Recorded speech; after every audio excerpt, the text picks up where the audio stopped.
have arrived at the popular Korea International Circuit in Yeongnam, South Korea for the running of the Korean Grand Prix, the first time the top class will race here since 2013 as a result of the Singapore Grand Prix being cancelled due to issues with the Marina Bay Street Circuit. And unlike in real life this past weekend, there will be a race here at South Korea.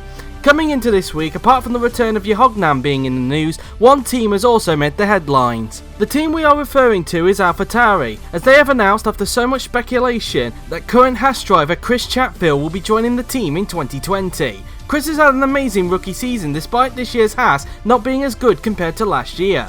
He currently lies 13th in the Drivers' Championship, 1 point ahead of fellow Brit George Roque, and his current team Haas lie 9th in the Constructors, 20 points clear of 10th place Williams. Chris in recent races has been on a run of good form, which has seen him score points in the last 4 races. Those 4 races of course being Germany, Hungary, Belgium and Italy, with him looking to make it a 5th consecutive point scoring finish here at Korea. Chris will be so happy to know that he will join AlphaTauri next season, and he'll be looking to have another great season with a proven midfield team. He'll replace Matteo Catalan at the team as a result of the Italian failing to put his name down in the sign-ups. His announcement that he will move to AlphaTauri next season means that there will be at least 1 seat available at Haas next season, with the possibility that both seats could end up being up for grabs, given that Jared Fosbury, who at one point looked likely to be retained, is now under threat given the run of poor form he has had in recent races. If the team doesn't end up retaining Jared Fosbury, then Haas have a wide range of contenders who could drive for the team next season, which consists of current GP2 Championship leader Dudu Kirby,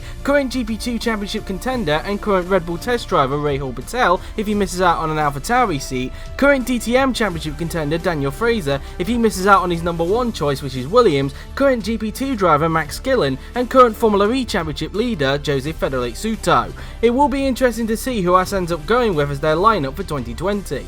The other question that will also be looming is who will be Chris Chatfield's teammate at AlphaTauri next season.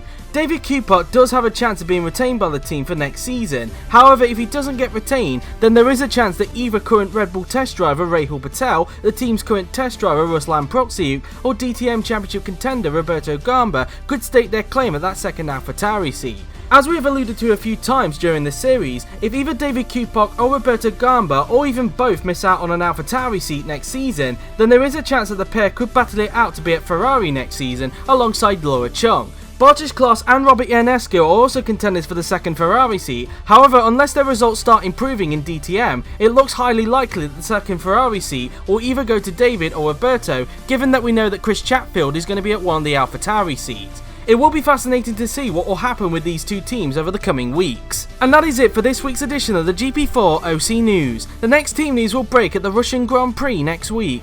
Who will be announced next? Tune in to Tuesday's practice session next week at Sochi.